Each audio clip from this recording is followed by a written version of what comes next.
standing here in a crop of sun hemp in central Queensland. Sun hemp is commonly used in Brazil, in the United States and in other parts of the world as a cover crop for the control of nematodes and also for its capacity to fix large quantities of nitrogen.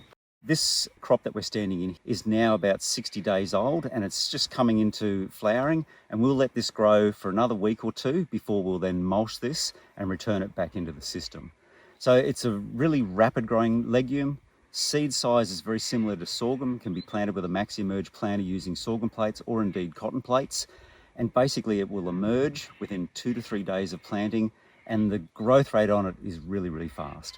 Sun hemp gets its name because of really bright yellow flowers, and the hemp part of its name refers to the main stem, that if you let this mature, you can actually harvest fibre from this in the same way that you would with kanaf or with hemp, so hence the name sun hemp. However, it's not a hemp at all, it's a legume belonging to the Crotalaria family. So this legume's fairly new to our farming system, where we've used it in the Dawson Valley region. It has been highly effective at suppressing reniform nematode, and the corresponding cotton crop following sun hemp has been able to produce several bales more cotton per hectare. Here in Emerald, we've been looking at it as a cover crop to basically address the issue of long fallow disorder. There's been limited water now for a number of seasons, so there's been quite a bit of fallow country. Emerald has experienced good summer rainfall, and this crop that we're standing in here was planted off the back of one of those rainfall events in January where we had just over 100 millimetres, and basically making use of that soil moisture at that point in time. The trial that we had last year grew very similarly to this, produced just shy of 150 units of nitrogen. That was in the tops. Now, admittedly, some of that nitrogen will be foraged from the soil, but a good proportion of that nitrogen is created by this crop. It's a very vigorous producer of nodules, and the rhizobium that you would apply to the seed is the same group as what you would use on mung beans, so readily available here in Australia. Part of our research looking at sun hemp over the last couple of seasons has also been getting a feel for how we might use it within the farming system. Normally it gets to peak biomass and is producing around 5,000 to 7,000 tonnes of dry matter per hectare at around that 55 to 75 days after sowing, depending on exactly when it was sown and how hot conditions were after that sowing's taken place.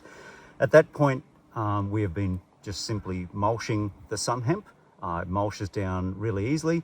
This is what it looks like immediately after mulching, what it looks like after about a week and a half after mulching.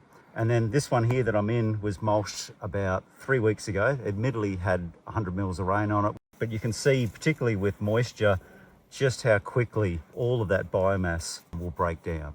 Generally speaking, we've been mulching the sun hemp and then seeking to incorporate that quite quickly, but just wanted to show you this demonstration of how easily this material does break down. Admittedly, this is just on the surface, but you can imagine if it was incorporated after it's sat on the surface for a week or two, it does break down very rapidly, allowing plenty of opportunity to get the paddock renovated in time to plant the following season. So over time, we hope to build a data set around this and get a fit for this particular crop. But at this stage, it's showing considerable promise, certainly in the central Queensland environment. And I think it potentially has a good fit for some of our other regions where you've got fallow ground. You could put this plant to work for you, particularly from a nitrogen fixation point of view.